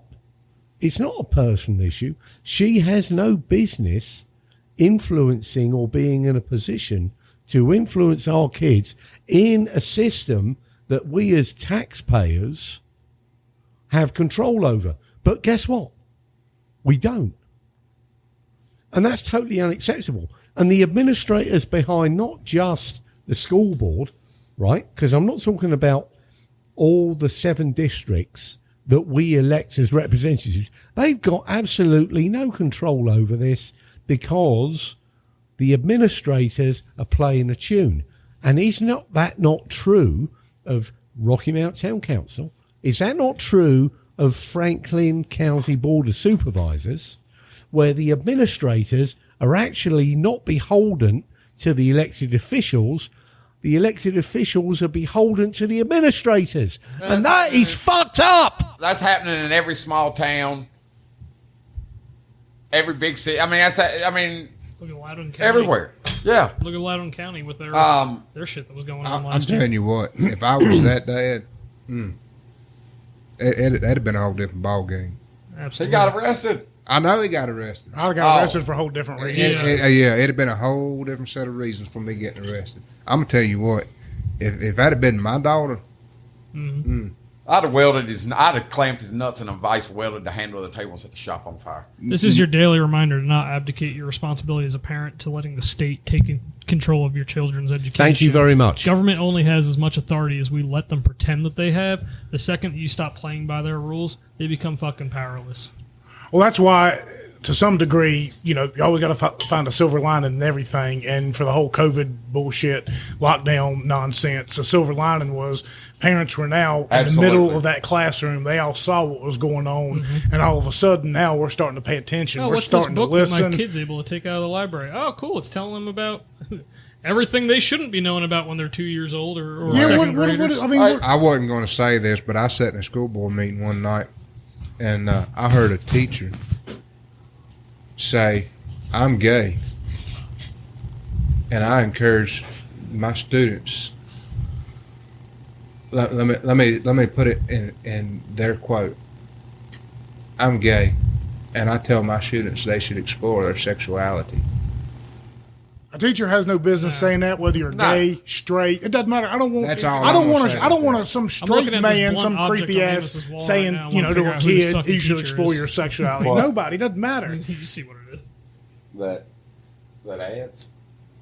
Yeah, Oh. I'm just saying that. And so, Never mind. I'm it not took a saying lot for anything me else. not to do anything.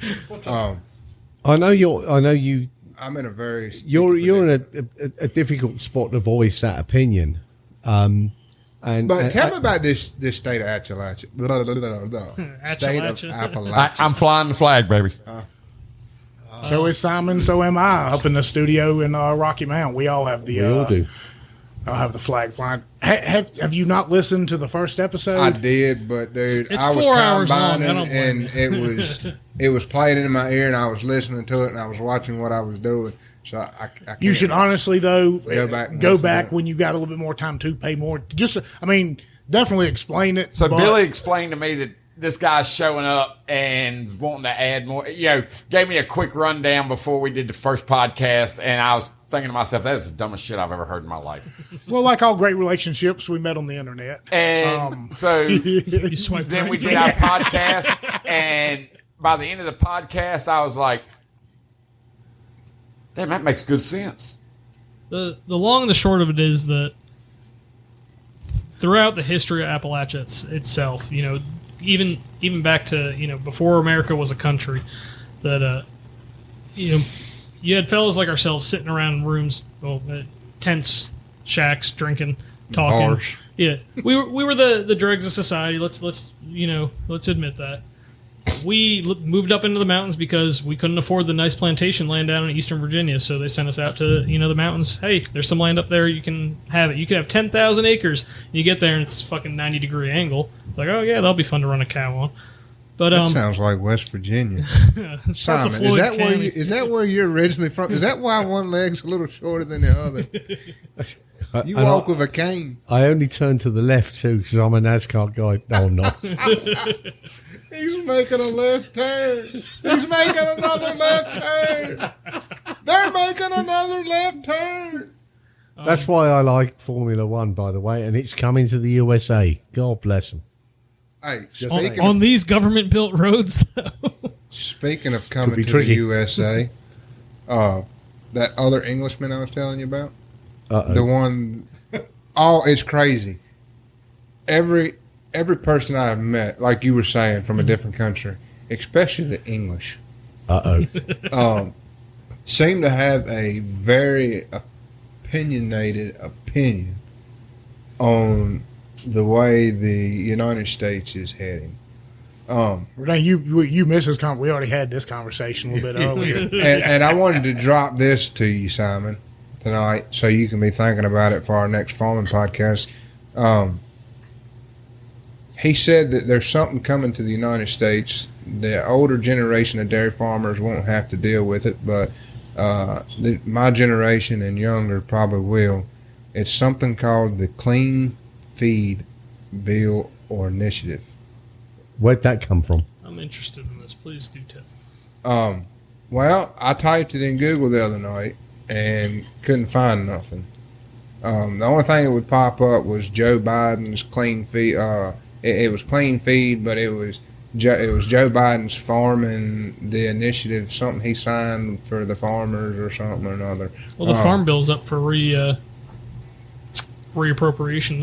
I think the previous one expires this year, and so they have to vote in a new one, which Yeah. deals with all USDA stuff and FDA stuff. But it's a load of shit. Yeah. I'm going to try and get his contact information and get y'all two in touch, so that y'all can talk and he can give you more in depth about it.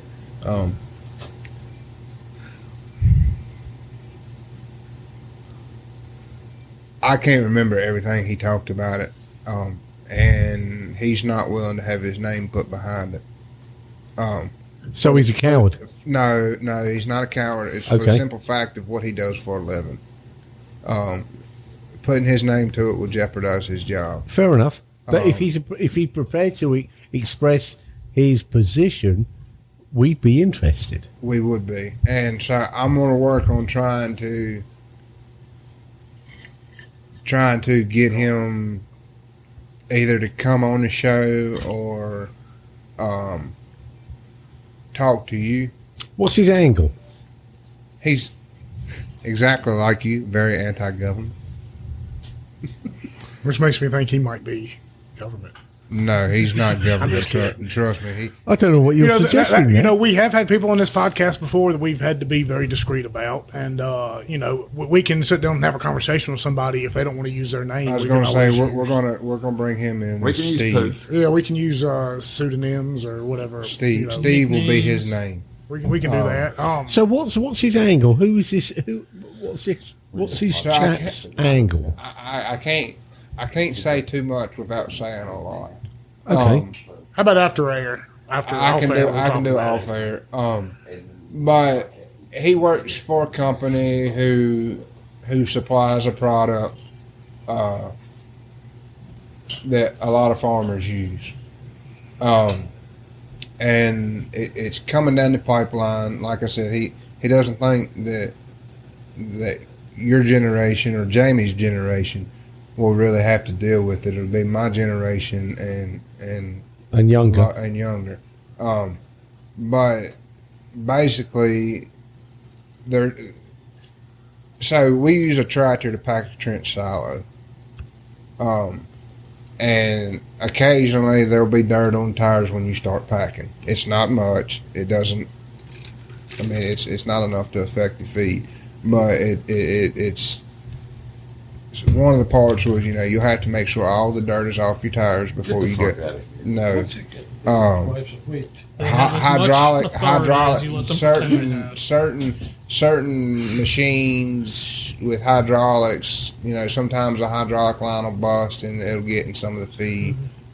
You'll have to throw that out. Have they seen cows licking each other's assholes? Are these the same people that allow you to have up to 13 fly eggs in your standard Well, they jar want of a peanut fart butter? bag telling on me the that it's cows? cool? So he's not government, I can tell you that.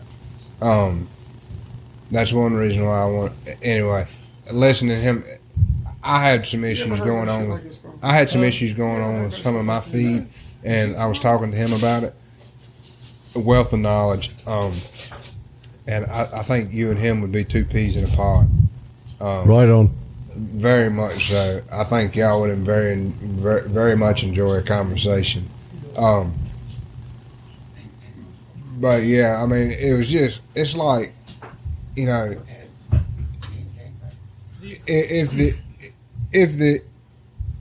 the farmers are already taking a blow and you want to put more restrictions on them and do this and do that. Something else that I just heard from a nutritionist this week is they're talking about doing away with some of our AI program hormones. So a lot of your big farms don't even breed their cows based on a heat. So you give them Lutolice or G6G. I mean, it's natural occurring hormones. It's just babies. Huh? Well, yeah, Lutolice will, but so in the summertime you have a hard time catching heat. The cow, I mean, it's just They hot. won't stay in heat long in the heat. Yeah, they don't stay in summer. heat long. Okay. So it's hard to And catch that's our environment here. Yeah, and so The changes are just so you can give them a shot of Lutolice and it'll help a better heat and you can catch it. And if it's just plumb hot and they're not sliking good, you can give them a shot of G6G and then you can off sync them to where you breed them on a time. And some of that they're trying to get that outlawed, so to speak. It's just On what grounds are they looking at? I don't know. They want, Okay, you, so this, Dumbass grounds. I mean, they want you to eat that estrogen burger. That's what it is.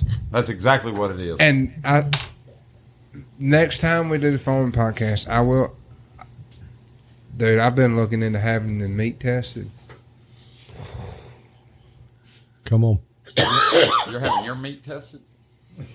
Yeah. It's pretty salty, so I'm trying to figure out how to pay for it. Anyway, To what advantage?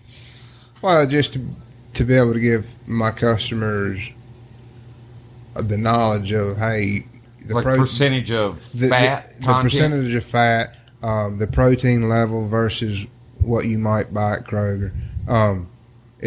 It's just basically it's one more piece of information. So my customers go, man, that price is pretty steep. But you don't need that. You don't need that information. I don't. But it's nice to have it on hand because when you have somebody, and this is when a customer says $1,300 for a half a cow, that seems steep. Well, yeah, it does.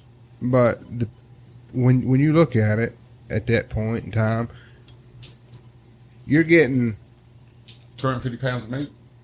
250, 300 300 pounds. pounds of meat. For all one price. That's fine. $8 a pound, $8 to It's a $9 a beautiful pound. concept. Wake up to it, people. And you're paying that for your steaks So a lot of people say, well, I get a lot of hamburger, and I just don't see paying that much for hamburger. Well, you can pay $8 for hamburger and $20 for steaks. I mean, 250 pounds of meat for $1,500 is $6 a pound.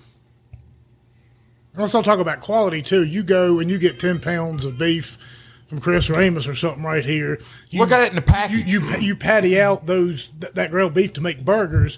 That burger, when it comes off a grill, is going to be the exact same size it was that you beat it out to be. Now go into Kroger and get that same exact.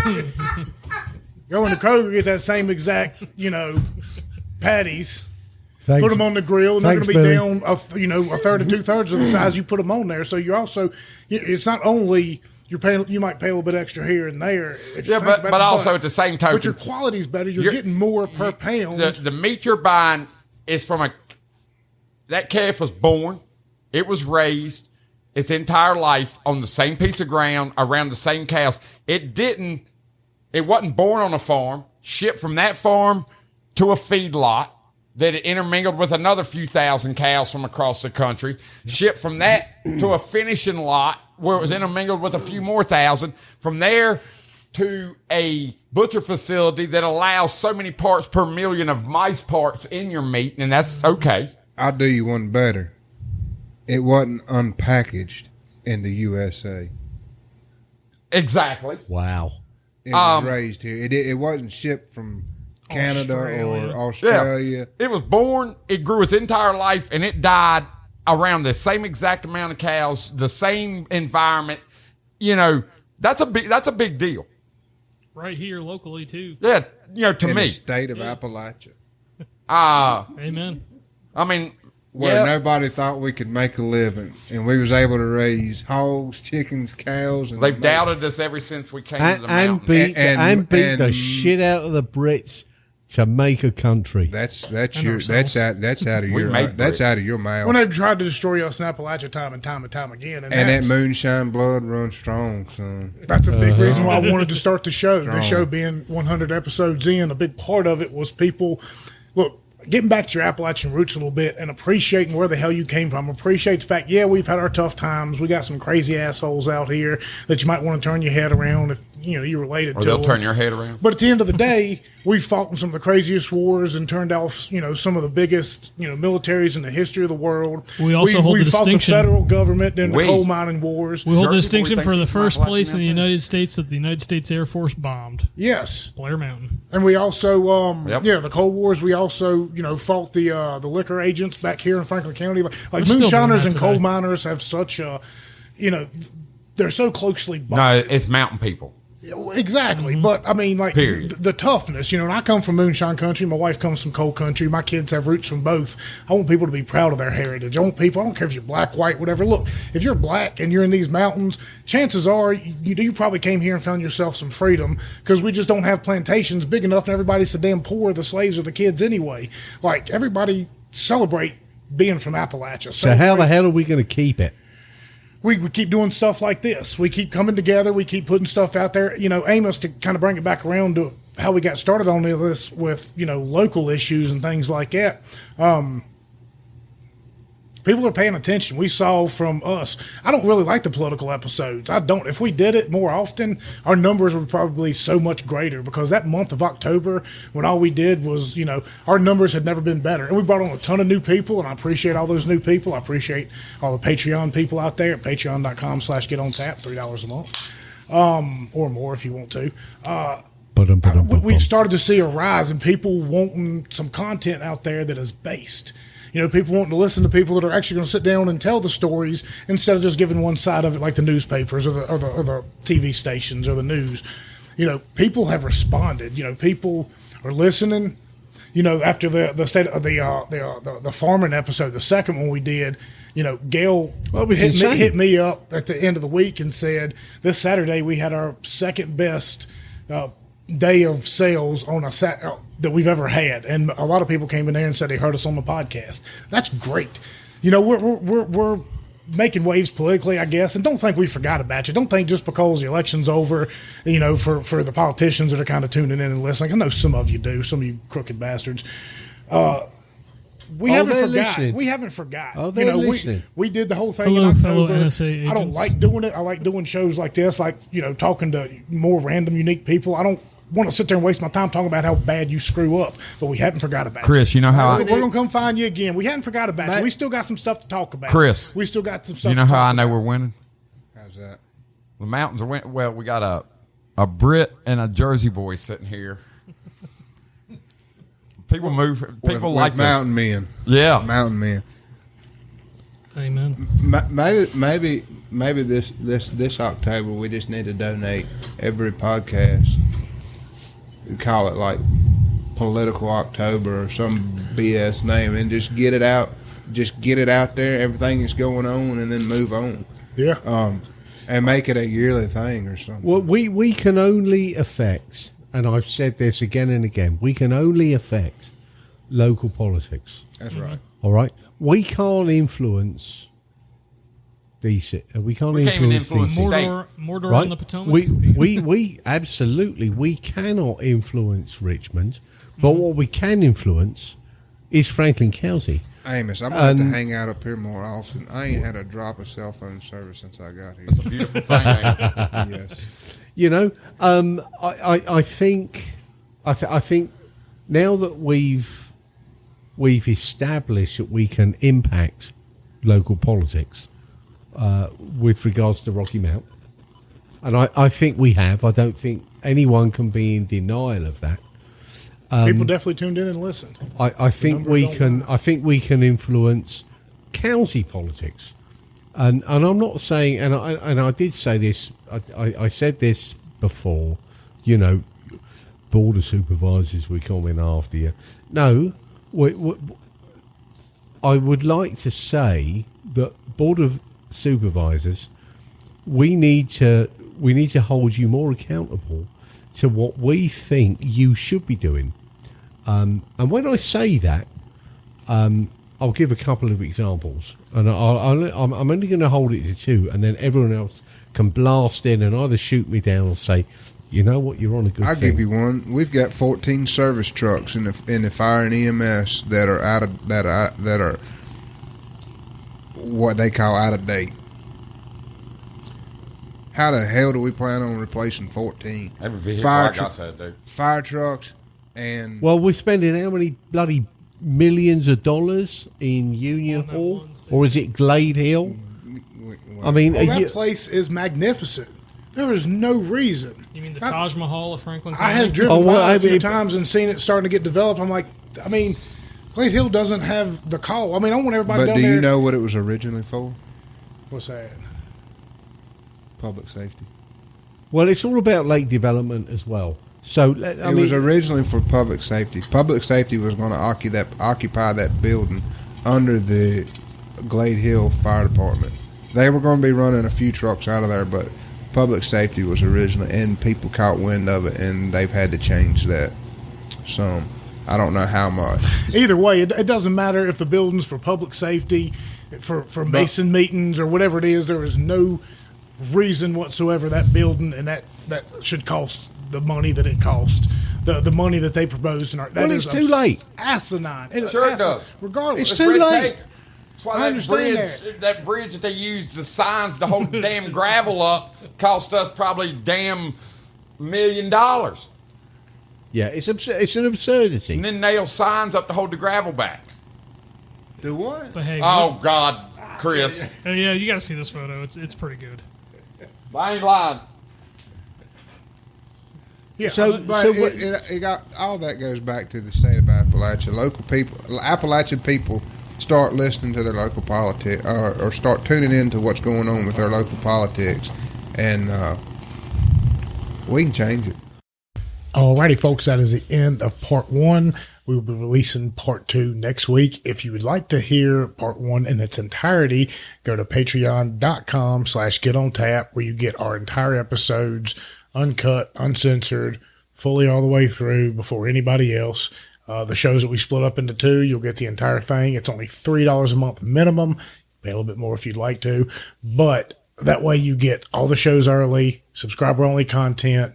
You get dibs on apparel when we start doing some merchandise, and you're going to get dibs on tickets to some of these big events we've got coming up here in the future. We've got planned. We've got some phenomenal guests, some big names. We're going to be doing some events, tickets. So if you're on the Patreon page, you're going to get first dibs and best seats for those events. So once again, it's patreon.com/getontap. If you want to make a one-time donation, paypal.com/WBRiddle or at Get On Tap for Venmo. Cash App is the cash symbol, Get On Tap. We appreciate everybody that supports us, that gives donations, that subscribes on our Patreon page. It really helps us keep this thing going. We're having a lot of fun.